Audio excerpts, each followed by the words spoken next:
From the hood to college, both worlds they had to meet. 6 degrees between us, so cold we're about to freeze. But we're Florida boys, hot takes, we bring the heat. We're moving the culture, the engineers to the streets.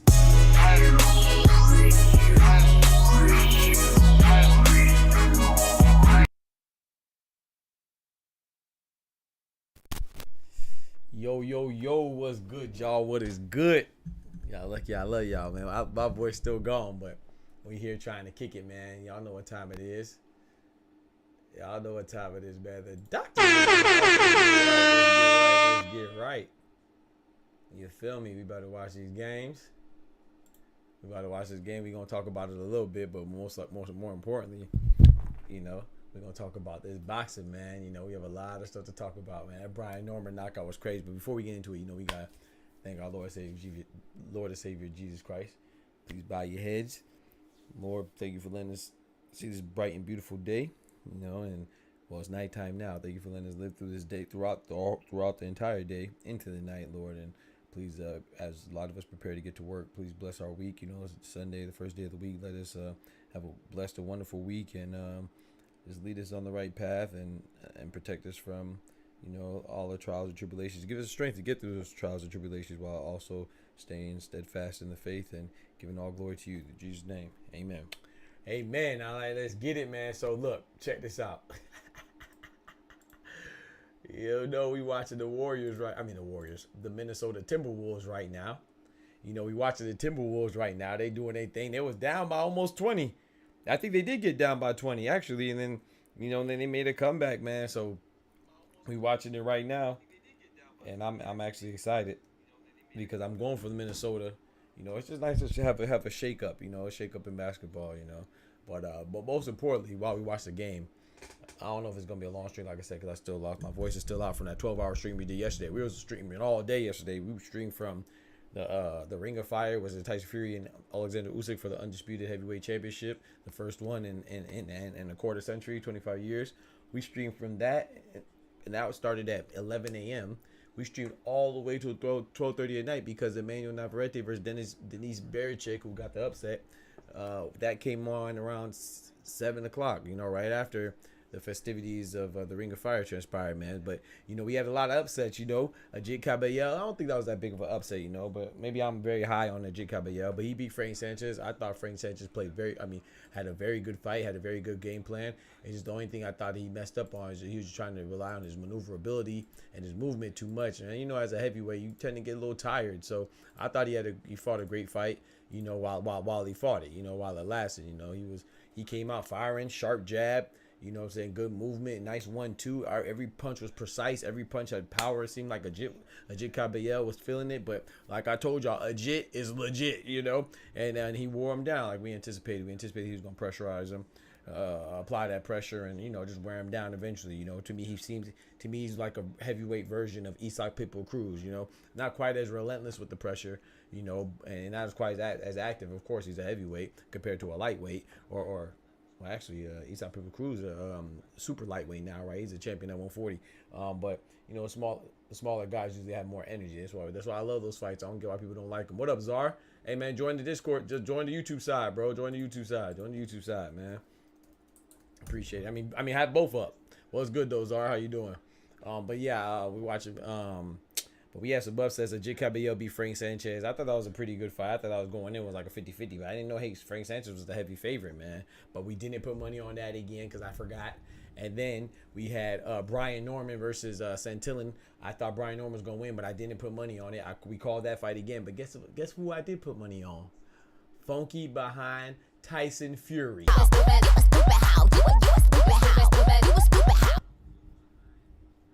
I'm so hurt. We got the two fights that we guessed right, that we predicted right. We didn't put money on, but we put money on Tyson Fury, bro. Oh my gosh, bro. He said, "All right, man, just chill about that." That's what I'm talking about. Yes, sir. Join the YouTube side, bro. But yeah, man. So we lost a little money, nothing too big, you know. We just do it just to have fun, and then also we bet on Emmanuel Navarrete. I was trying to get my money back, so I bet on Emmanuel Navarrete, who I thought I like Emmanuel Navarrete, but he lost to Denise Bericek, and I thought that I was disappointed in Navarrete because, you know, he was who I thought he was, though. You know, I thought he was a pressure fighter. And, you know, he throws looping punches. He's a little wild, but I thought he was going to show me some adaptation a little bit, but he didn't, man. Him or his corner, they didn't, you know, they didn't show. Oh, my gosh, Cat Williams. Carl Anthony Towns just caught a missed layup by Mike Conley and did a putback dunk. That's what I'm talking about, Cat. You know what I'm saying? Get some work in, man. 30 seconds left. The Wolves are up by 7. It might be over with, y'all. It's over with, y'all. I don't know why they stopped playing. You know, Reggie Miller scored 9 points in how many seconds? Hey, I ain't gonna lie. McDaniels is a fool for that. McDaniels tried to just do he bounced it off the he bounced it off the floor and was gonna dunk it.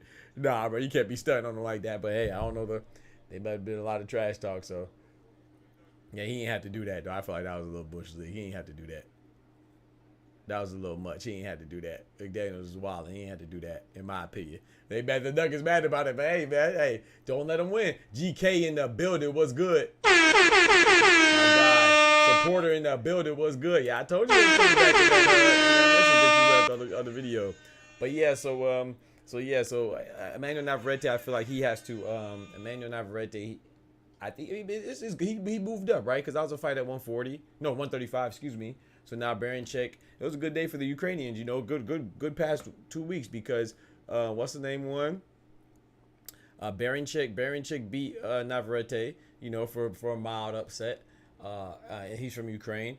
Of course, Tyson Fury beat Oleksandr Usyk beat Tyson Fury for the first heavyweight undisputed champion, you know, and for the first undisputed champion at heavyweight in the heavyweight division in a quarter century, 25 years. So he's Ukrainian. And then also Lomachenko beat Kambosos, who's Ukrainian. It's funny because Ukraine and Australia are on opposite ends of the spectrum, right? As far as all the championship fights that Ukraine has been in, they won.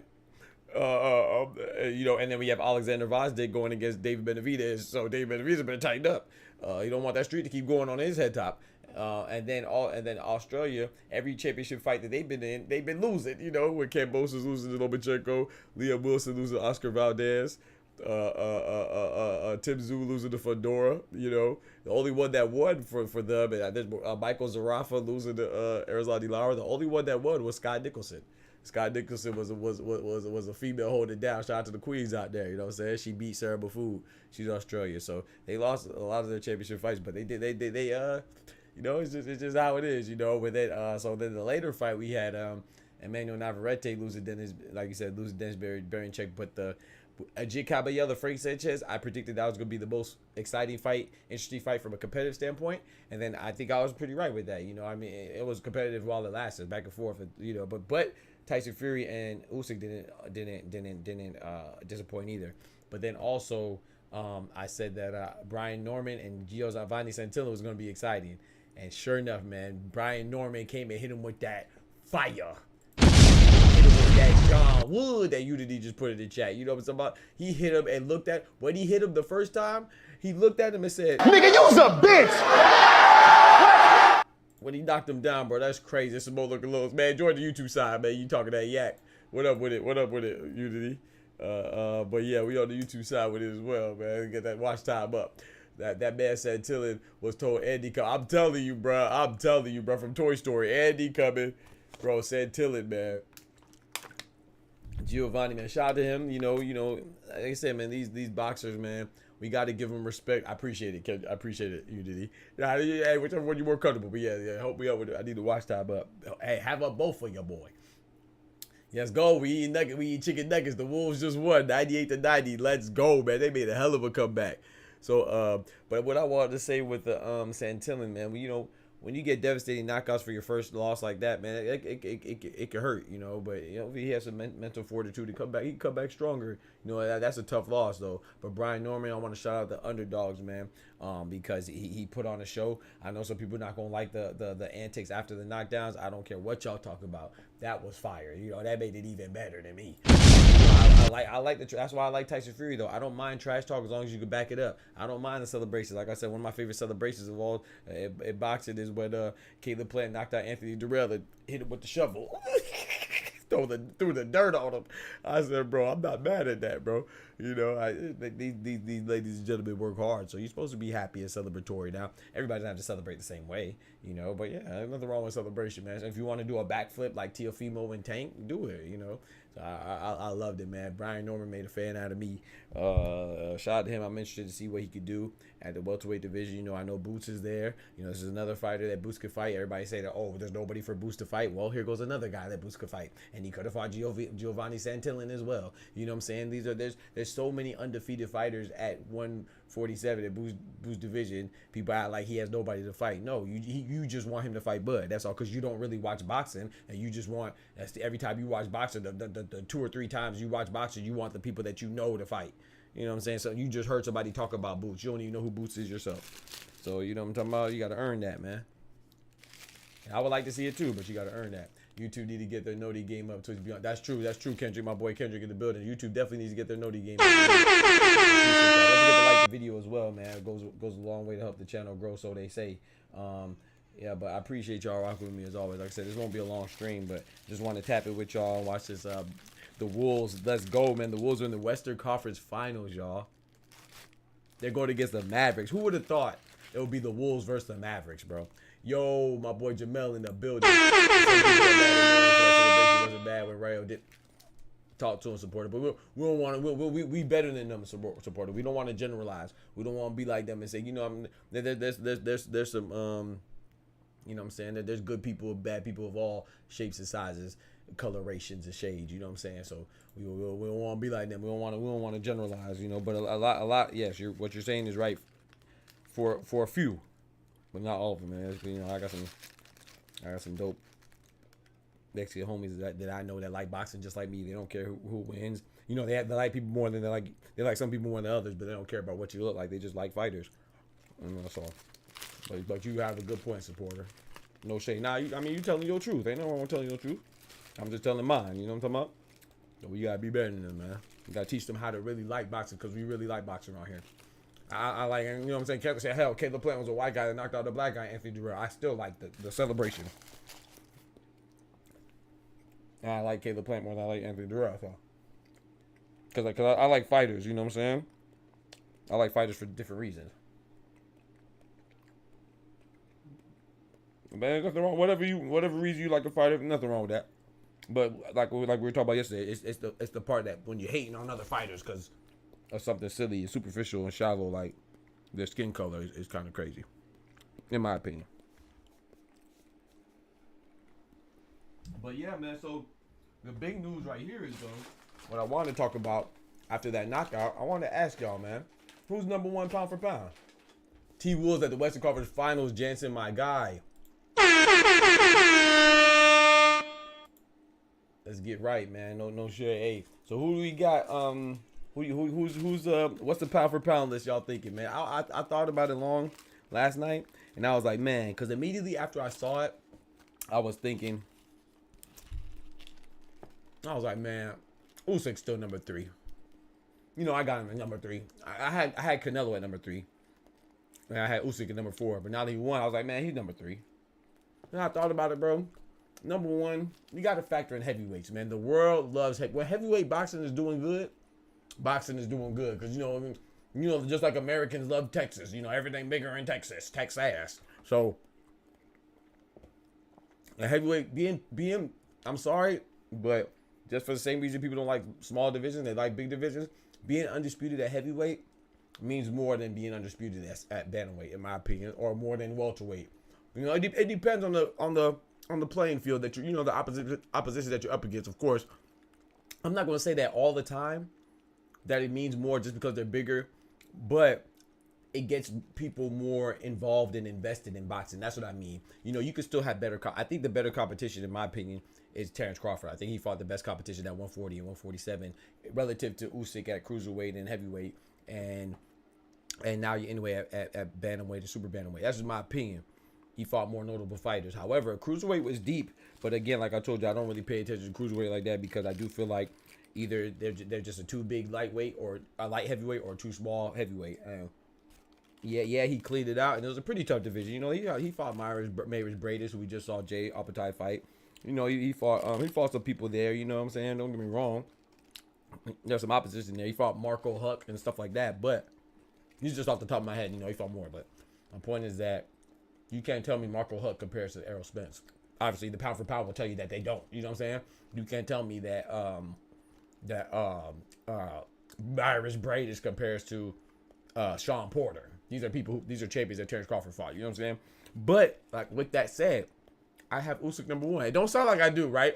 But I do, because Usyk, bro, it means something when you match a great and a legend like Evander Holyfield. Evander Holyfield was undisputed at cruiserweight. Usyk was undisputed at cruiserweight. Evander Holyfield was also undisputed at heavyweight. Usyk's also undisputed at heavyweight. You know, and yes, I do think sometimes it's a little exaggerated. Like, you know, for example, you know, we had this conversation yesterday about how Tyson Fury is a big guy and Usyk is a small heavyweight. And I told people, I mean, he's a smaller guy. I said, bro, yes, he's a smaller guy. He's not a small heavyweight. He's 6'3". There's been plenty of heavyweights who are 6'3". Mike Tyson was a small heavyweight. You see what I'm saying? Usyk is not a small heavyweight. He's just smaller than Tyson Fury. You see what I'm saying? So, but he's small because he's also, in addition to being smaller than Tyson Fury, he's also, but he has a smaller man because he came from cruiserweight. You know, Tyson Fury is a career heavyweight. Hell, I don't even know if people know this, but Usyk fought Sean Porter in the amateurs. You know what I'm saying? That's amateurs. That's a long time ago, but that's crazy. Marcus, it's hard to believe more people watch Usyk Fury than Spence Crawford. Bro, I don't even know why you responded to it, Marcus. I'm about to time him out again. He's annoying, man. I'm not gonna lie. I used to think you were funny sometimes, but now you're just talking nonsense. I don't get what Errol Spence and Crawford have to do, and their pay-per-view buys have to do with what we're talking about at all. So I don't mind ignorance sometimes, but right now I'm on an ignorant free I'm on an ignorant free voyage right now. You know what I'm saying, on my boxing talk. You know, take that to somewhere else. Who cares? I ain't gonna lie. You're becoming very annoying. I understand trolling and stuff like that sometimes, but if your whole ambition and your whole intention is to troll all the time, I'm not about that, bro. This we talking boxing. We establish a fellowship. We establish a camaraderie. We establish in a good place of discussion, a healthy place. You could disagree. You could like Usyk and Fury more. You could like Spence or versus Crawford more. That's fine. But what does it have to do with the pay-per-view buys? Who is talking about pay-per-view buys? Every time we talk about a boxer, you always come up with some other way to discredit or demean or talk down on black boxers. Every time I see you talk down on black boxers. I don't know what it is with you, bro. That's something you got to go through, though, bro. I don't care if you don't like black boxers. I don't care if you do like black boxers. I don't care if you don't like Hispanic boxers or you do like Hispanic boxers. That has nothing to do with my channel, man. This is not that type of channel, bro. I appreciate boxers. I appreciate good boxers. Because I appreciate boxing. I don't care if you black, white, Hispanic, Asian, male, female, somewhere in between. So, yeah, you got to get out of here, bro. Yeah, you got to get out of here, bro. You're annoying. And that seems like that's your intention every time I stream is to be annoying. So, you know what I do to annoying? You know what gnats are annoying. You know what I do to gnats? I smash them. You know what I'm talking about? So, get smashed. Get them out of here, chat. Ah! Doc, Marcos is the dude you called a contrarian a couple weeks ago. I've been using that word. Facts, Jamel. Facts, bro. He just, but that's, and he's a contrarian. Bro, I literally just said Usyk is. I'm over here saying that Usyk is the number 1 pound for pound over Terrence Crawford, over Naoya Inoue. This dude comes in for no reason and tries to race bait. Like, what are you doing, bro? Like, I don't care if you don't like a black. That's your business. I don't care why you like a boxer or why you dislike a boxer. That's your ignorant business. I don't care. I have an emote with Canelo. I like Canelo. I like Naoya Inoue. I like Terrence Crawford. I like Devin. I like Ryan Garcia. You know what I'm saying? I like a lot of boxers, man. For me, it got nothing to do with complexion. But if that works for you, that works for you. But it has nothing to do with me, man. You're not gonna interrupt my day and interrupt our good conversation with your nonsense, bro. Wait, I forgot he's a slow. Yes, he's a slow one, bro. I don't even know who's talking about pay-per-view buys. First of all, it was in Saudi Arabia. Saudi Arabia has the most money put behind them. So but most importantly, it's a heavyweight. The world loves heavyweights, right? When heavyweight, like I just said, heavyweight boxing. When heavyweight boxing does well, boxing does well. That's just a fact. So, Doc, at your convenience, what are your thoughts on Keyshawn Davis? Oh, I got you. Hey, Doc, what color in the building? But McCullough, it was such a great night last night, man. Such a great night, man. Thank y'all for joining me too, man. We had 12 hours of boxing. That was great.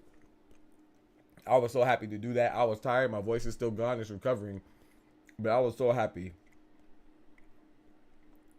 I was so happy, man, that y'all kicked it with me, man. But yeah, so I think, in my personal opinion, I think that Usyk is number one pound for pound, man. I still don't mind. If you have Terrence Crawford number one, I'm cool. If you have Naoya Inoue number one, I don't know. You know, I'm all right with that due to Terrence Crawford's inactivity. But in my opinion, Usyk is number one. If you have to have those. As long as it's those three, I'm pretty much cool. But in my opinion, just because what heavyweight boxing means to the boxing realm and boxing in general, I'm not talking about for the purists. I'm talking about for the communities as a whole globally. Heavyweight boxing is always, whether you like it or not, heavyweight boxing is what people love. You know, even though it may not be the deepest division right now, hasn't been the deepest division in a long time, it's still a pretty good division, man. I don't want to discredit Usyk's accomplishment. And even if Tyson Fury would have won, I think Tyson Fury would have been up there for. You know what's funny? I think that if Tyson Fury would have won, I would have been more okay with him being number 3 pound for pound, still behind Terrence Crawford and Naoya Inoue, more so than I am Usyk, because Usyk has another undisputed at another weight division, which is cruiserweight. So that's why, you know, they both. That's the thing about the top 3, right? Naoya Inoue, Terrence Crawford, and Usyk. They all have 2 undisputeds at 2 different weight classes. You know what I'm saying? They both have undisputed at 2 different weight classes. So in my opinion, Usyk is number 1. You know I'm biased for Bud, so Usyk is number 2. But he is that man right now, bro. Kendrick, I ain't gonna lie to you. I don't mind. You see, that's the thing. I don't even think that's bias, bro. You might like Bud, but bro, that's an honest opinion. I feel like bias is if you say, I don't know. If you would have said Shakur Stevenson is number 1, it's like, bro, come on now. There's no way Shakur Stevenson could be number 1 pound for pound. You know, but your bias has nothing to do with it, bro. You analyzing boxing, but it's not. That's why I tell people all the time. I love to debate. I love the Jordan and the LeBron debate, but I kind of hate it because sometimes it goes on so much that people act like it's bad to be number 2. We're talking about all the basketball players ever. You know what I'm saying? And if you're 1 or 2, it's not that bad. Now, granted, I think Jordan's number 1, but it's not a bad argument to have LeBron number 1. It's not like you have somebody like, I'm gonna throw a straight bullet at somebody. I'm just gonna pull a name out of a random hat. It's not like you're saying Eddie Jones is number 1. You know what I'm saying? No disrespect. My favorite player of all time is Ray Allen. I would never say Ray Allen is the best player to ever play basketball, but he's my favorite because I'm objective and I'm not a simpleton, and I don't think because somebody is my favorite that means they're the best. Those two things are not synonymous. You know what I'm saying? My favorite food could be macaroni and cheese. That means that's the best food? No, it might not be the best for you, depends on what you're measuring, but my favorite player is Ray Allen. I would be a fool to say Ray Allen is the best basketball player. So I think with Bud I'm not, you know, I don't think that has nothing to do with your bias, bro. I think that's a good logical pick. If you have Bud as number 1, that has nothing to do with bias. Now, if you saying, oh, Bud's number 1 because the other dude suck or something like that, then that's bias. But there's nothing wrong with having Bud number 1 still. Bud is that dude, especially if Bud goes to 154 and beats Israel Madrimov and gets a championship. Is that outrageous? That's in August 3rd. That's in a couple months. If he wins that, hell, bro. I mean, I'm gonna put him back at number 1. I ain't gonna lie to you, for sure. You know, in my opinion, if Bud wins at junior middleweight, 154, even though he doesn't have to get undisputed, if he gets a championship there, the man came from freaking, you know what I'm talking about, so far back, bro. Like, Naoya Inoue, in order to supplant him, especially if Terrence Crawford gets undisputed at 154, to me, the only way Naoya Inoue could supplant him is if he goes not just super bantamweight, but he would have to go to 135, not just 130. He would have to go to lightweight. I mean super lightweight and get it undisputed. Because I tell people all the time, man, like when you say pound for pound, Usyk, Crawford, Canelo, Inoue, hey, bro, McCullough, I'm not mad at that. Somebody told me that Inoue isn't pound for pound. I said, what you mean at all? Like top 10? He said, nah, he don't have him on his top 10. I said, that's kind of crazy. You know what I'm saying? To me, that's crazy. But if you have Canelo over Inoue, I don't think that's crazy. I know some people will say that, but I'm sorry, bro. The bigger weight classes matter because the weight classes have a larger disparity the farther you go up. You see what I'm saying? So, like, this is why I say, like, Bud getting undisputed at 140 and then at 147, that's a 7-pound difference between divisions. Now your Inoue has bantamweight and then super bantamweight. I think it's a 4-pound weight division. So Terrence Crawford almost doubled. 7 pounds to 4 pounds is nearly double the amount of weight disparity differential between where he has undisputed at. So that matters. Now, when people say pound for pound, they think that they're normalizing the weight. No, it's just that we're saying, okay, this person has done so well, has fought and won this many championships, has performed this well, and their opposition, they have blown out their opposition or did this to their opposition. We compare it, we try to normalize it, but that doesn't mean that we're ignorant to the amount of weight that you're jumping. How can you tell me that let's say I don't know, featherweight is 126, bantamweight is, I'm sorry, I think super bantamweight is 126 and featherweight's 128 or something like that, or featherweight might be 126 and super bantamweight's 122, so a 4-pound difference. You can't tell me that's the same as Canelo going from 154 and getting undisputed at 168. 154 to 168 is 14 pounds. How can you say that's the same? Just because it's the same quantity of division, you know what I'm saying? Or Terrence Crawford, if he goes from 140 to 147, that's a 7-pound difference. You can't tell me that's the same. His two undisputed is the same as having 2 undisputed, where the weight disparity is less than half that. No, you have to factor that in. I'm not saying it's everything, because now that's when you start talking about the type of defeats, who your opposition is, or where was your opposition ranked when you fought them. And you know what I'm saying, like, that's where you got to factor everything. It's not hate. People just say hate because they don't know the thought process of being what goes into determining these positions and these rankings, and they don't have any type of conscience. They just very superficial and ignorant in the way they judge things. They're not analytical at all. They think it's just, oh, I like this person more, so he's better than this person. No, that's not how it works. Terrence Crawford's not my favorite. Inouye's not my favorite. Canelo's not my favorite. Usyk's not my favorite. That doesn't mean that I can't respect what they accomplished. I don't think there's nothing wrong with what you just said, McCullough, in my opinion. Age-Old is crazy. They disrespect to even mention his name in the conversation. So, okay, so my opinion on Keyshawn Davis, man, I like Keyshawn Davis a lot, Jamel. I think Keyshawn Davis is a future star. I think he needs to slow down. I think he just called out, Tank? I would like to see, you got to do that, though. You got to build your name, and part of that is part of the business, but I don't think he's ready for Tank. I'm not even sure I know he's been calling out Teofimo heavy too. I'm not sure he's ready for Teofimo either, but I like that matchup because I think Keyshawn is a better boxer than Teofimo, but Teofimo has one of the, he's very twitchy. He has good reflexes, man, and he has explosive power. So I think he should focus on getting some more fights under his belt and just come up organically. Because sometimes you try to take shortcuts and you end up on your ass. But sometimes you take, you go right at the top and you know what you can do. And maybe they have some type of past history to where he knows he can handle Teofimo. I don't know. But I will say this, though. Keyshawn be hanging out with Shakur and Terrence Crawford a lot. And Bomac is a hell of a trainer now. You know what I'm saying? We got to give these trainers their credit. Bomac's a hell of a trainer. Calvin Ford, I think, me personally, I think he's the best with Tank. But Calvin Ford's a hell of a trainer now. Freddie Roach is with Munguia. Freddie Roach is a hell of a trainer now. We got to give these trainers their credit, too. So we got to look at everything. You know what I'm saying? Robert Garcia out there, too. Robert Garcia, a hell of a trainer now. I expect him to... I really like Robert Garcia as a trainer as well. So there's a lot of fighters out there that... Derek James, of course, is a hell of a trainer, too. I just feel like Derek James is just lacking somebody that he has been with organically. Besides Errol Spence. I feel like he's... Derek James kind of picking up trainers, picking up fighters, I think it says something when you establish that relationship like Calvin Ford and Tank is like a father-son almost, relationship. Even Terrence Crawford and Bomac. Not saying it's father-son, but you know what I'm saying? It's like at least an uncle type stuff, you know what I'm saying? I think that means a lot. Even Reynoso and Canelo, you know what I'm talking about? Canelo went from welter to light heavyweight. If he beat Bivol, I'd say he was the best power of all time, but Roy Jones got that title. I'm not mad at that. I'm not mad. You think Roy Jones is the best pound for pound of all time? That's tough. Let me think. The reason why I agree with that is because if we talk about peaks, absolutely. I think Roy Jones might be the best fighter at their peak ever. But unfortunately,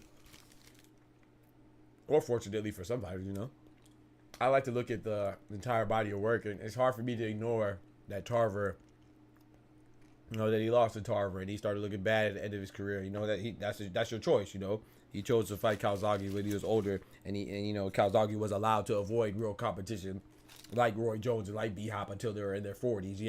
Yeah, we gonna talk about that.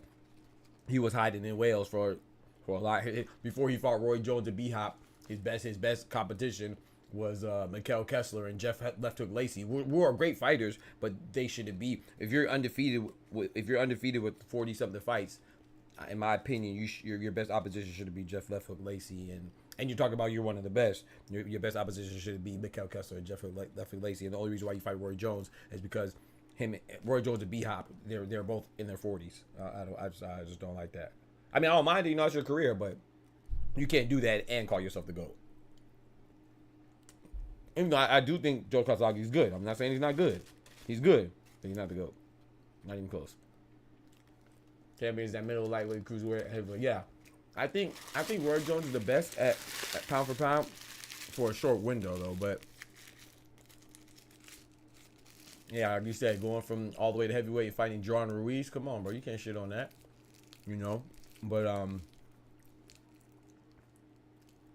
yeah, pound for pound. If you talk about pound for pound and their accomplishments, it's hard to argue that.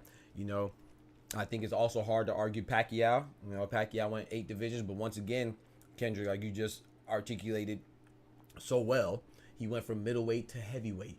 Middleweight to heavyweight is what? 160 to 200. That's 40 pounds.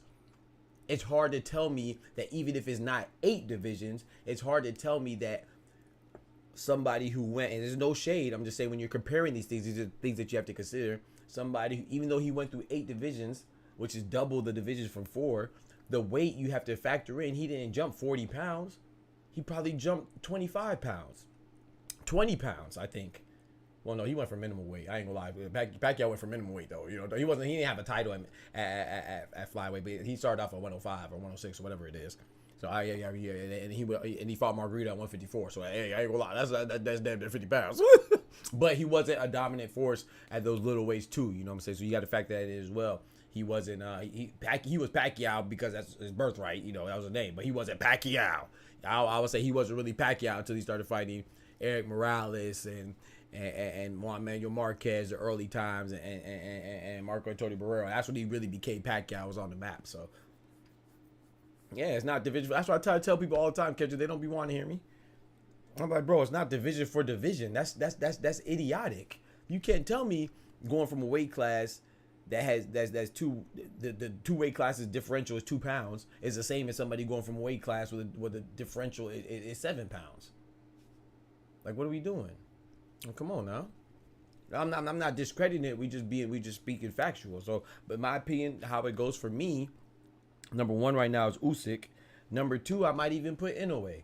Sometimes I flip flop on Terrence Crawford to Inoue because, you know, there's another thing you have to factor. Terrence Crawford, I'm not, you know, it is what it is. You know, his lack of activity hurts him. You know, he fought 1 time. I think by the time he fights again, correct me if I'm wrong, by the time he fights again, he's been out the ring for over a year, right? I think he fought. When did he fight Errol Spence? Was it in July last year or was it in August? Either way, if it's not a year, it's close to it. Very close to it. You know what I'm saying? So you got to factor that in as well. And but what I do factor in as well is that, yeah, now anyway wins. He beat Stephen Fulton. I was never really big on Stephen Fulton that much. He's a good fighter, but I didn't really think he was all that. I just saying, like, you got to factor in, like, Marlon Tapales. A lot of people first time hearing about Marlon Tapales was when he fought anyway. I'm not saying that's not their fault. That's not anybody's fault. I mean, that's not the fighter's fault. But at the same time, too, establishing renown means something. You know what I'm saying? The fact that Terrence Crawford won in a dominating fashion against Errol Spence, who was arguably he was the A side. You know, he was more popular, and he was considered the best welterweight after Floyd. Who was considered the best welterweight after Floyd, right? After Floyd left that void, who was it? Errol Spence. So he dismissed, and I like Errol Spence more than I like Terrence. I like them both. You know, I like them both a lot. So it doesn't really matter. But I do like Errol Spence more. I was rooting for Errol Spence in that fight. I met both of them. Shot both cool dudes. But Errol Spence, yeah, he destroyed Errol Spence. I don't think anybody, unless you're Terrence Crawford himself, Terrence Crawford's trainers, or maybe Terrence Crawford's family. I don't think anybody knew, and they might not admit it. Whether they admit it or not is another thing. I don't think anybody knew that Terrence Crawford would whoop Errol Spence. Like, you might have thought he'll win, but he whooped. He whooped him. You know what I'm saying? That was, bro, Kendrick, bro. And tell me if I'm tripping, McCullough Daily. I agree. I went to Jones Ruiz. Yeah, facts. Tell me if I'm tripping, y'all. Can you tell me, I might be prisoner of the moment right now, but can you tell me another fight that was close on paper like that, that was of that magnitude that was close on paper like that was that destructive and that one-sided? Oh man, I'm trying to think, man. I'm talking about don't get me wrong, and that's another thing too. If you really watch that fight, Errol Spence got off now too. He got off too, but you never felt like Errol Spence was ever competitive or even in control. I would even say that when I watched that fight, Errol Spence won a couple rounds. But it was never like, oh man, he won a round. Like, it felt like, okay, Terrence Crawford is just coasting right now, or he's trying to play it safe right now when Errol Spence won a round. You know what I'm saying? It never felt like, oh, Errol Spence won the round because he was pressuring Terrence Crawford, had him in the corner. Terrence Crawford didn't know what to do. You know what I'm saying? It never really felt like it was out of hand for Terrence Crawford ever in that fight for me. So yeah, Bud went in there, like, come here, little bro. He was in there like, come here, little bro. Right. So when we factor things in, we have to, when you think about pound for pound, you have to consider stuff like that. It was in July, thank you. Yeah, so over a year. He is still at least top 5 on the list. Right. Yeah, of course. Yeah, I don't think, bro, I'm gonna be honest, I don't think you can have Crawford outside of number 3. If you have Crawford pound for pound list number 3, I mean outside of number 3, like 4 or 5, I might not even look at your list twice, to be honest. I really don't feel like you can have, like, some stuff is just unacceptable. You know what I'm saying? You got your opinions and stuff, but some stuff is just factual. You know, there's such thing as factual opinions too. You know what I'm saying? As oxymoronic as that might sound, or the irony of that, you know, or contradictory it might sound. Like, so it's an opinion who's number 1, Jordan, LeBron, or Kareem, right? That's an opinion. It's a factual opinion that Paul George ain't in the top 3. You see what I'm saying? No disrespect to Paul George, but I'm watching the Pacers. It made me think of Paul George. I'm watching the game right now. They're showing Indiana Pacers. So he didn't just catch a stray for no reason. Paul George is a good player. But what I'm saying is, though, so like there's some people, like, if you have Terrence Crawford outside the number 3 in your pound for pound list, I think you're silly. If you have Inoue, maybe Inoue, because like I said, he's that small, but I don't think Inoue could be outside of 5. In my opinion. And then Usyk, I don't feel like you can have Usyk outside of 3 either right now. I think he, like I said, on my pound for pound list, I think Usyk's number 1. I have Terrence Crawford number 2, Inoue number 3, but I might, tomorrow you might ask me, I might have Usyk number 1, Inoue number 2, and Terrence Crawford number 3. Hell, I think if you have Canelo outside the top 5 right now, I think your list is kind of crazy. Yeah, but yeah, man. So that's no disrespect. That's just my opinion. You know, I think that there's some stuff that's factual, you know, like, you can't argue everybody's the best, like, you know what I'm saying? And that's what the pound for pound list is highly regarded. It's not the only criteria, but it's highly regarded as, like, who's the best in boxing right now, you know. So pound for pound list is similar to the MVP of the league, you know what I'm saying? Like, who's the best player in the league, you know, look at what they're doing, you know, who they're playing against, what their team's doing, you know what I'm saying, what their record is and stuff like that, what's the standing.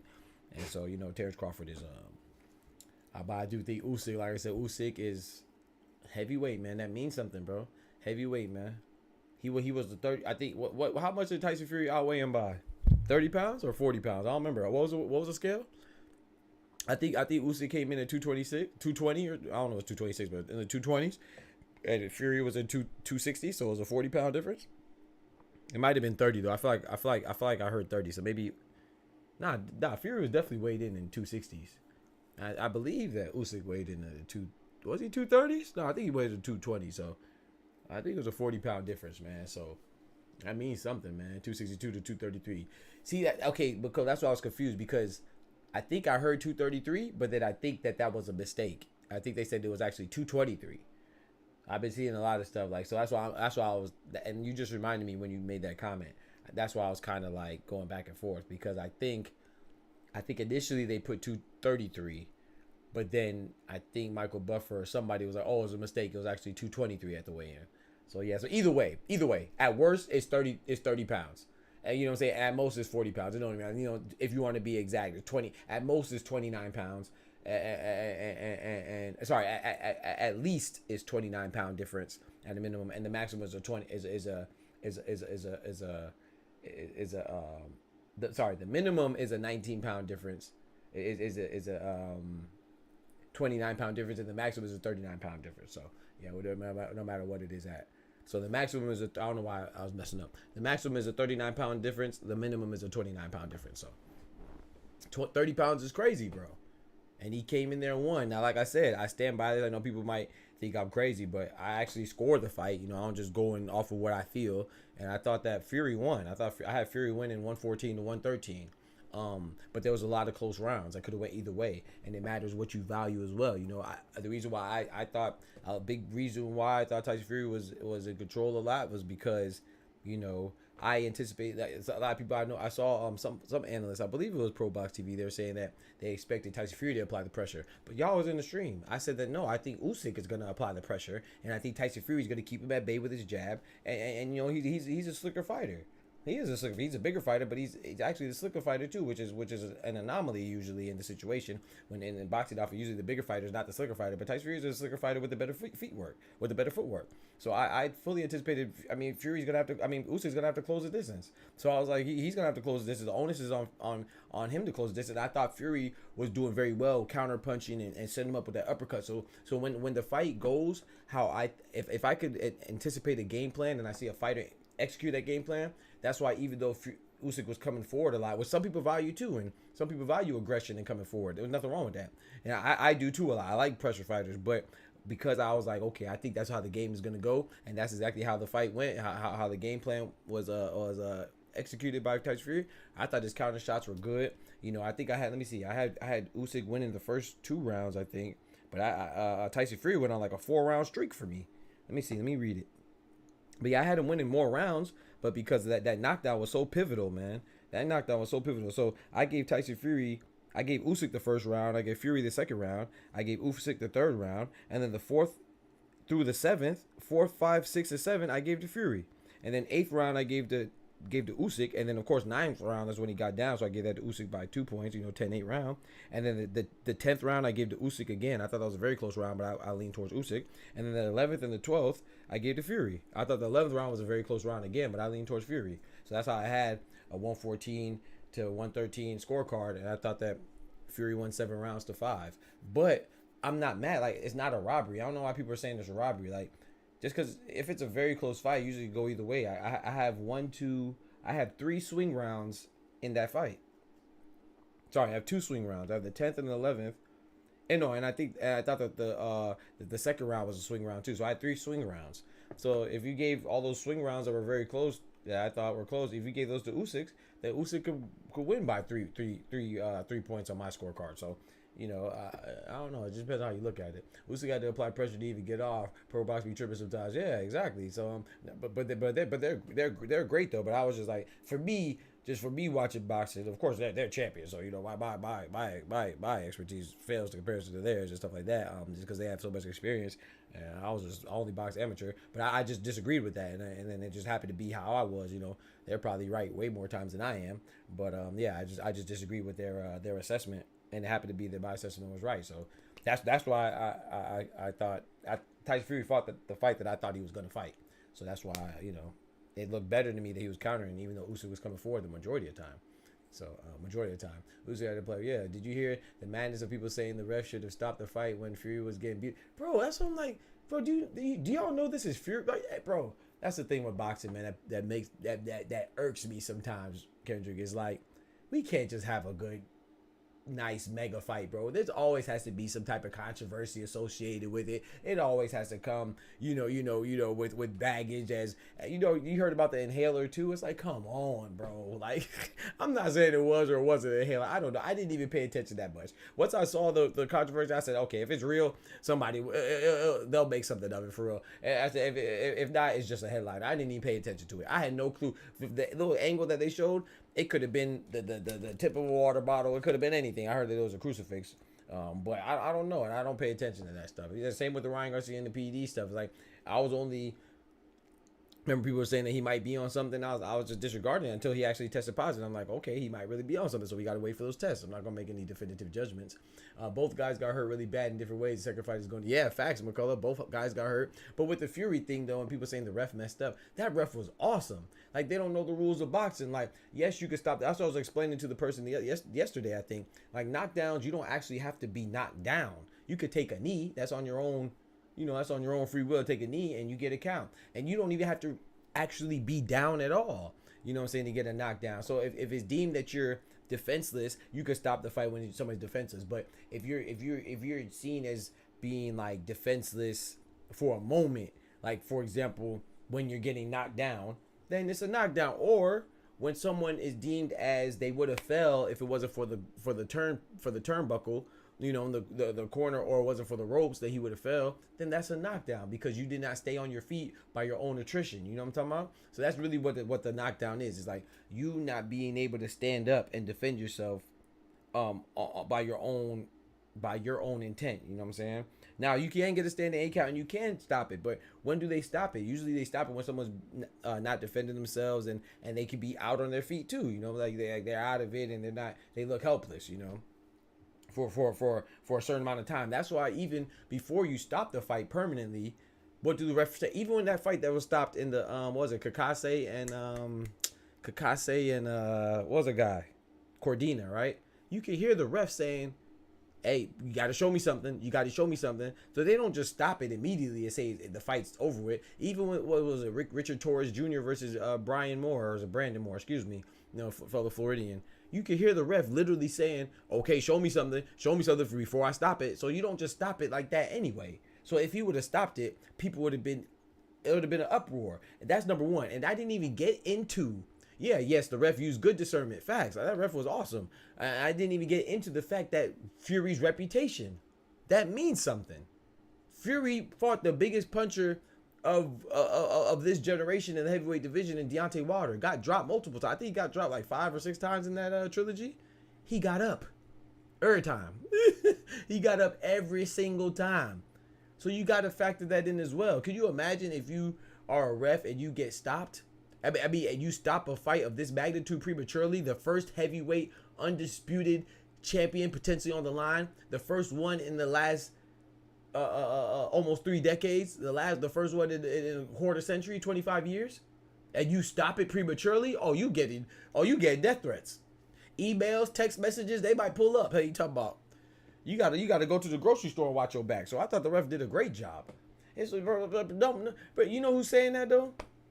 Well, I don't know who's saying that. Let me not say that. But I was gonna say it's just people who hate Fury and they love Usyk and want to see a knockout. Bro, the man won, bro. I'm not mad at him winning. I thought it was a good win. And yeah, I'm not, even though I had Fury winning by 1 point, I'm not mad at that win because it was very close. You know what I'm saying? It went either way. And there's a strong argument for why Usyk won. Yeah, if he stopped that, I would have been mad. And I don't even like Fury. Right. They explained the standing 8 in the dressing room before the fight. And they explained it before in the dressing room. Talk to him, McCullough. Facts. I just thought that Fury, to me, the same reason why I like him is the same reason, one of the reasons why I like Fury, also most importantly because he's good, but I like when he talks trash. I like that he showboats, and I like when I watch him, it looks like he's having fun. How can you not like somebody who looks like they're having fun at their profession and they're good at it? You know what I'm saying? So that's one of the reasons why I like him, but the reason why I like him is kind of what bit him in the ass. Yeah, I felt like he was showboating a little too prematurely. And Usyk did what a great fighter is supposed to do. When somebody shows a weakness in their game, a chink in their armor, whether they're showboating, whatever they're doing, you capitalize. And that's what Usyk did. I feel like he capitalized off Fury letting his guard down, feeling like, okay, because he got, bro, you remember, Kenny, you said, hey, man, this fight could be good. The rematch could be good. And I was like, man, if it keeps going like this, I don't need to see a rematch because Fury was looking comfortable. It was looking like a walk in the park in the middle rounds for Fury. Fury, he put his hands down because he felt like, oh, okay, Usyk can't really hurt me. And then Usyk hurt him. And he almost, you know what I'm talking about? He was out there doing the stanky leg for a whole round. So, yeah, he had the fight. Yeah, he definitely thought he had the fight in the bag. Hell, I thought he had the fight in the bag. So we got to be honest, too. We got to be honest with ourselves. And everybody's a genius in hindsight. You know what I'm talking about? After you see something transpire, oh, yeah, I knew that was going to happen. No, you didn't. No, you didn't. Because if everybody knew, like they said they knew, then Vegas and casinos everywhere would be out of business. That business is booming. You know what I'm talking about? So everybody claims they know. They ain't put no money on it. Everybody claims they know, and they lost money. They lost a bet. Everybody claims they know, and they say it after the fact. You know, I don't want to hear that, man. Unless you let me know. You know how you let me know? Drop some money on the stream because you won over 2 stacks. You won 2 stacks and come show me and drop some money on the stream. Be a member, you know what I'm saying? Show some of that love. That's how I know you knew. You ain't dropping no money on the stream. You ain't know nothing. Now you called that left hand. You did. Yeah, you was throwing that loop in that overhand leg. I mean, he's a southpaw. We knew that. We know Tyson Fury struggles with southpaws.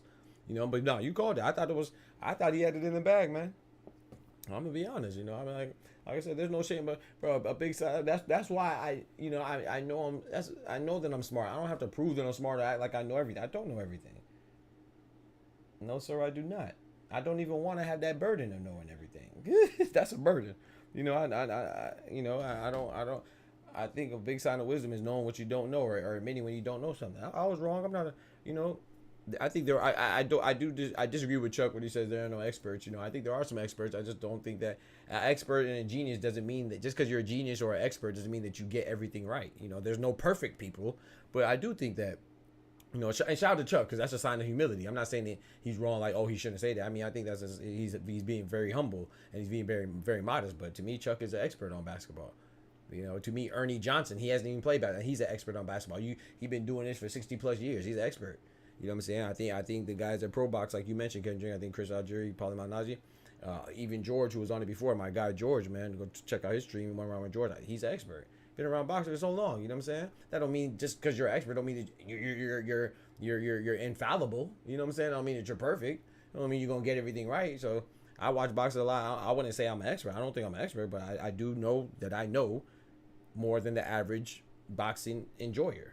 You know what I'm saying? I'm a pugilist enthusiast. I've been watching boxing for a long time. I box at amateur level, so I know how much I like the sport. So I know how much I pay attention. So and if that doesn't mean something, you know, I get a lot more. I predict a lot more fights correctly than I do incorrectly.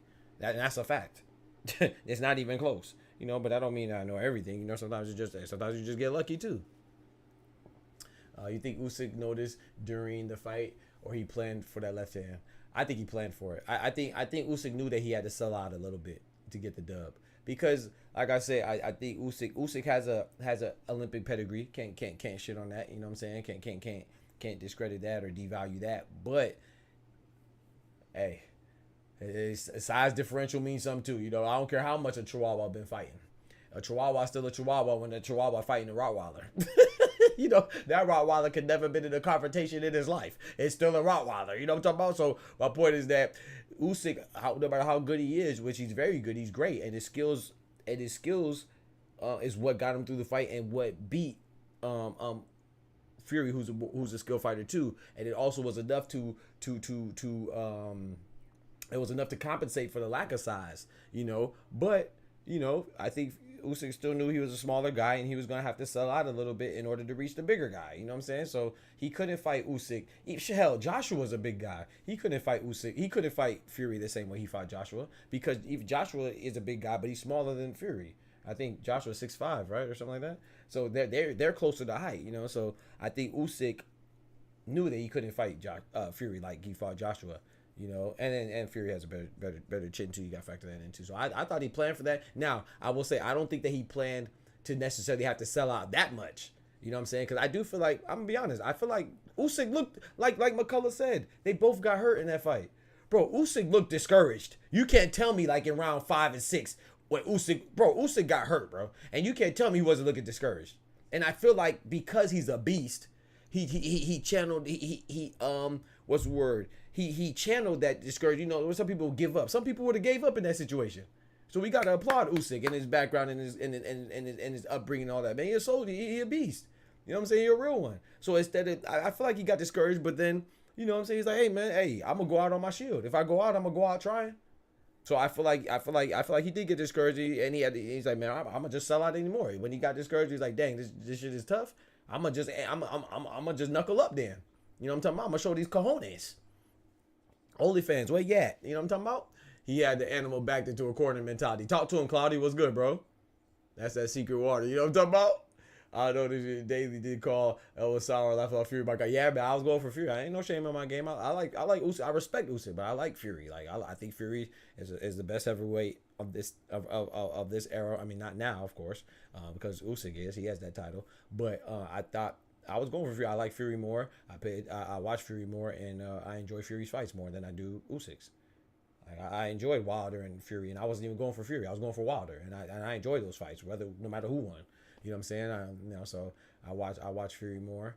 I pay attention more. To me, I like dude that talks trash and then backs it up. So he's more entertaining.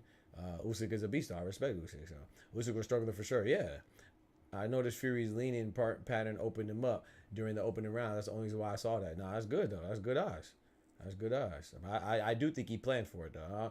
There's very few times I feel like but I will say this, Kendrick, like how you said that you might be a little biased on Terrence Crawford. I'm gonna be honest too. You know how like when Juan Manuel Marquez and Pacquiao their last fight, people say, "Oh, it's a lucky punch because he closed his eyes." Bro, he didn't close his eyes and punch up here. He didn't close his eyes and punch behind his head. He closed his eyes and punched Pacquiao right on the button. So a lot of people say that's lucky. I don't think that's luck. I think very few things that transpire in the realm of competition at the highest level, world class level, is luck. He closed his eyes, yes, but he knew, he anticipated where he's gonna be. You know what I'm saying? You see Bruce Lee and all types of martial artists going with blindfolds, and they be, you say you can feel the energy. You know what I'm saying? Look at Goku. I know it's fake, it's cartoon. But what is it? Ultra Instinct. They say he not even moving. It's just his body just reacting. You know what I'm saying? So I think sometimes you don't have to see something. You don't have to see. He knew where he was gonna be, and for whatever, maybe he felt like Pacquiao was gonna throw some fire back. And he was like, man, I'm gonna close my eyes. But I don't think it's lucky. A lot of people say Marcus is lucky. I do like Marcus. Usually I say I'm gonna open up and say I'm a little biased or whatever, because I do like Marcus, but I like Pacquiao. I like Pacquiao more, but actually I don't know. I always go back and forth. Sometimes I root for Pacquiao in this fight against Marquez. Sometimes I root for Marquez. I really like them both. Marquez, for a long time, Marquez was he still is my favorite Mexican fighter. He had the animal back to the quarter, yeah, but he had that perseverance. Yeah, Usyk was struggling for sure. Yeah, he had that perseverance, man. That means something, man. I think that a lot of people would have it would have been over for a lot of people in that in that 6th or 7th round, man. Fury was stunting on him, man. And like I said, I thought he got it was a little premature, with his celebration and his taunting, but I can't be mad at him for doing something that I like him for. I like him for it. It just didn't work this time. I thought it was a close fight. I definitely think it garners a rematch. Now this is where I think that a lot of people think that Tyson Fury will do better, and I want to believe that, but I just don't know. Like I said, that's my biggest issue with Tyson Fury, is that I never know when he's going to be dedicated and disciplined to the sport. You see what I'm saying? So I do think that he could win if he comes in with the same focus and dedication as he did with the first fight. But if he comes in lackadaisical, Usyk's not playing. Usyk is not playing no games. Oleksandr Usyk, I think the rematch might be in Usyk's favor again, and worse. But I can also see that Tyson Fury could I can see how he could win too. So it depends on what kind of Fury you're gonna get, and that's the same thing that happened with this fight. I was like, it depends on what kind of Fury you're gonna get, but I was wrong, because I think we got a good Fury. I don't think Fury really, besides getting caught, I don't think Fury did anything wrong. You see what I'm saying? Like, so I don't know, what can you tell me that Fury should have did better, besides not get caught and maybe not get cocky? You know what I'm saying? But as far as boxing, bro, I don't care what nobody says. There was a good in the middle of the fight. I'll say like from round 4 through 7. Usyk looked like he was easy money for Fury, bro. And if you don't think that, bro, I feel like, man, you probably ain't watched the fight. I ain't gonna lie. There's no way you can tell me in the middle rounds Fury ain't look like he was running away with it. Rematch is gonna be difficult to call, but I think he may be better. Yeah, I hope so. I hope Fury will be better. I'll be going for Fury in the rematch as well, but can't take anything away from Usyk. And shout out to Terrence Crawford, man. How humble do you got to be to? That's why he's a great champion, man. How humble do you got to be to say, hey, man, Usyk's heavyweight, man. Put some respect on this man's name. Hey, if somebody has him at number 1 pound for pound, I wouldn't even be mad because he deserves it. Come on now. Like, a lot of times they don't even be fighting, bro. It be us that be arguing and stuff. A lot of the fighters, they respect each other unless they have a genuine disdain and dislike for each other, which is not very often. Fury should have thrown some more uppercuts because of shit. See, but that's the thing. I think he stopped. You know why I think he stopped when he got caught, and when he started to get caught, when he started to feel some of them punches. I think that because when you throw an uppercut, when are you the most vulnerable? Usually when you throw an uppercut. I ain't gonna lie, because the uppercut usually come from your hip. Even though you're supposed to just turn with it, it's not supposed to come from your hip. But those shots that those uppercuts Fury was throwing was coming from the hip, and you open. And especially if you throw a right uppercut. You know what I'm saying? If Usyk could get around it and come with a left hook, hey, night. Or overhand, Between both guys, they beat everyone both well. Deserved Crawford. Yeah, both well, exactly.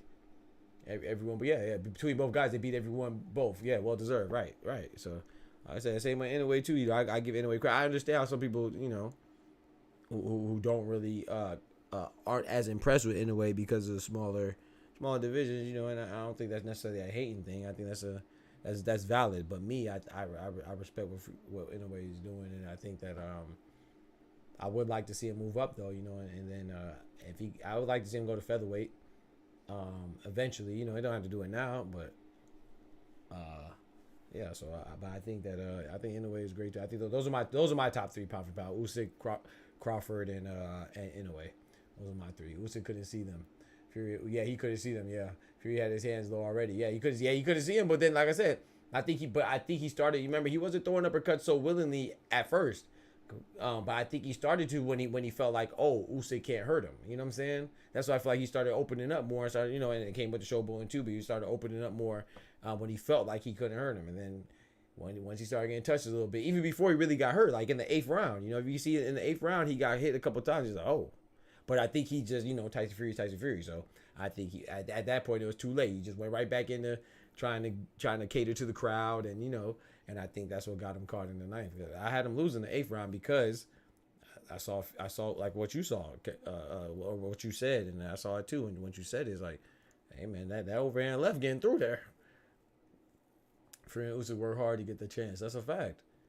Come on now. But so yeah, man. I just think this is great for boxing, man. Heavyweight division being good and interesting is great for boxing. Us having an undisputed heavyweight champion, I think is good for boxing. I think it brings more eyes, with the bigger divisions. But I don't know who Usyk fights now. I mean, I think he has some options, but I don't know if anybody besides Tyson Fury. Of course, I don't know who deserves Usyk, because the only person I could think of besides Tyson Fury that would deserve a shot at Usyk is Anthony Joshua, and I don't want to see that trilogy. Anthony Joshua already lost to him twice. So, I think even if Hrgovic beats Dubois, now, if Dubois beats Hrgovic, that's interesting, because a lot of people say that Dubois got robbed against Usyk with that body shot. I'm one of them. I think he got robbed. I'm not too mad. I wasn't up in arms about it, because I was like, hey, the ref deemed it, because it was on the belt line, but I didn't think it was illegal. Sometimes those on the belt line is a little questionable sometimes, and I feel like Usyk had his shorts high in that fight. But Daniel Dubois being Hrgovic, hey, he might have a little claim to fight Usyk, just from the nature of their first match. But like if Hrgovic beats Dubois, which that's who I anticipate to win, I don't think Hrgovic should get a shot at Usyk right away. I think Hrgovic should fight Joseph Parker. Everybody forgetting that Joseph Parker is still sitting there without a dancing partner. And then I think the winner of Joseph Parker and Hrgovic should get Joshua. And I think that's perfect, because Anthony Joshua already beat Joseph Parker, so that could be a rematch with Joseph Parker improving, being on his incline as far as boxing skill goes, and Anthony Joshua improving. Maybe it'll be different, And then especially if Hrgovic wins, he'll still be undefeated, and by consensus, usually considered the person that's most avoided at heavyweight. Then you can fight Hrgovic for Anthony Joshua, and then that winner gets Usyk. Whether it's Anthony Joshua, Joseph Parker wins. Well, I guess that'll set up a trilogy potentially. But I say Joseph Parker beats Anthony Joshua, I think he should get a shot at Usyk. Or if Hrgovic beats Joseph Parker and then fights Anthony Joshua and beats Anthony Joshua, then I think he gets a shot at Usyk. But I ain't gonna lie, I don't really see any path for Anthony Joshua Usyk. I mean, I know that he got a new trainer, but I'm just not interested in part 3. I'm sorry, I'm not. That rematch would be interesting. Yeah, I thought Usyk got away with one there. Yeah, I thought he got away with that too. Parker would get packed up by Usyk. I don't want to see. I think he would get packed up too, but I think he deserves a chance. I mean, well, if he could beat, you know what I'm saying? If he could go on that streak. I know you don't really condone it, but did that Jake Paul fight happen? No, I didn't. It happens July. Dang, when is it, y'all? July 20th? Yeah, that Jake Paul fight July 20th. Cloudy.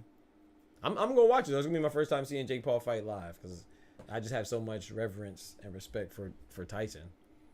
I'm reluctantly going to watch it, and it's gonna be my first time seeing Jake Paul fight. Like I've seen some of the highlights and stuff. I've never seen the actual fight, like live in real time. Parker would get packed up. Oh yeah, I read that already. Yeah, I agree with you though. I think Parker gets packed up too. Yeah, I think all of them get packed. I think Hrgovic gets packed up too. But I do think that, you know, yeah, you get a shot, man. You never know, man. You never know. Especially with Hrgovic. In my opinion, if you ask me who do I want to see Usyk fight now besides Fury, out of all the heavyweights, Big Bang Zhang, Deontay Wilder, Anthony Joshua, Joseph Parker, Danny Dubois, Philip Hrgovic, Ajit Caballel, I would say Hrgovic. That's what I want to see. I would like to see that the most.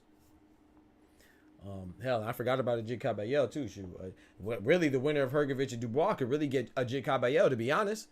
Or Joseph Parker, you know. Hell, Joseph Parker could fight Ajit Caballel. I think Ajit Caballel beats Joseph Parker. But then again, we forgot about Wilder and Zhang, the winner of Wilder and Zhang. Shoot, the winner of Wilder and Zhang, since their losses were to Joseph Parker, they could get a rematch with Joseph Parker. But we know if Wilder beats Zhang, we're definitely gonna get Wilder versus AJ, especially because Tyson Fury and Usyk has a rematch. There's definitely gonna be Wilder and AJ. Paul is pretty good against people that don't box. He got speed and strength though, for sure. Yeah. Like my boy Sada Baby said. He said, "You scared to fight a brother that's still active like you, Jake Paul." You scared to fight a person that's still active like you, Jake Paul. Come on, man. Jake Paul don't fight nobody active, man. The man that he's about to fight is 30 years his senior, literally. That's not speaking hypothetically. That's not exaggerating. He's literally fighting somebody 30 years his senior. Stop it, bro. And those people that, you know, I like Mike Tyson, of course. He's a legend, but Father Time is Father Time, man. I hate when people say, "Oh, George Foreman did it." You never know. George Foreman did it. George Foreman was 45. Mike Tyson's 57. That's not the same. Yeah, you talking about? I think people just don't know boxing, bro. They just say, "Oh, I know George Foreman. He was an old dude. So and now Mike Tyson's an old dude. So it got to be the same thing. They're both old." No, but one's significantly older. Dummy. Old and old's not the same thing. Hell, being older than somebody and being older is not the same thing. Hell, Big Bang Zhang is 41. Wilder's 39. Probably Archer better be if it's 39 about to be 40. Well, I think he just turned 39. I think he's going to be 40 next year in January or something like that. I don't like the stipulation he always has for his opponents when he fights is compromised except Tommy Fury. And isn't Tommy Fury the one that beat him? Yeah. Well, exactly. Yeah, we had McCullough. That's what Sada Baby said. Sada Baby said, "You scared to fight a brother that's still active like you, Jake Paul." That's just funny, man. Yeah, Tommy Fury. Yeah. This is my biggest fear with Jake Paul and Canelo. I mean, Jake Paul and Tyson is that Jake Paul beats Tyson, and people are just gonna see that it's Tyson. They don't care about him being damn near geriatric, almost 60 years old.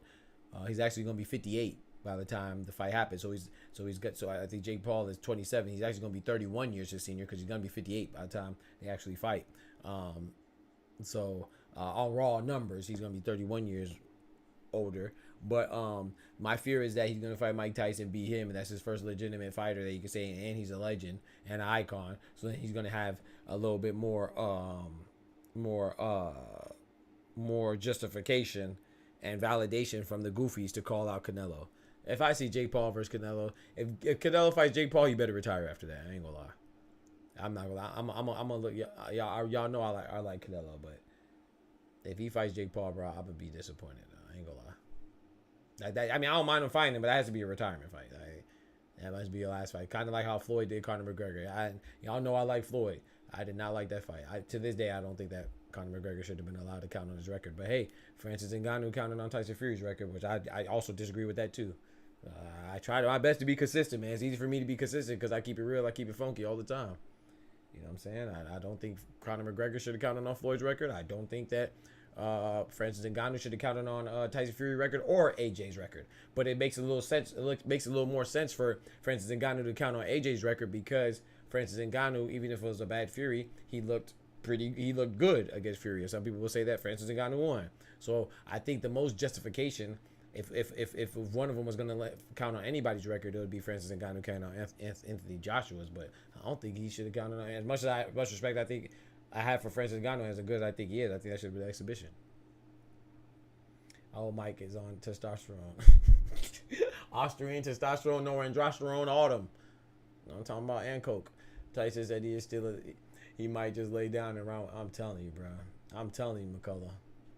Like I said, I don't mind it, bro. That's the thing. People think that, no, Mike Tyson is a legend. If anybody should get, you know what I'm saying, if anybody should get shown some love from the public, and get exhibition fights, it's Mike Tyson. But that's the thing. My issue is not that Mike Tyson's fighting. If he wants to fight, that's fine. Get your money, man. He deserves it. He's an icon in the sport. If anybody's gonna do celebrity boxing, it should be Mike Tyson and former boxers. My issue is that it's an actual sanctioned fight. That's what I don't like. I don't care if it was an exhibition. Who cares? I feel like it is lowering the integrity of the sport. But boxing's integrity is already far too gone. You know what I'm talking about? Mike gets KO'd while on coke. My bad. Yeah, bad.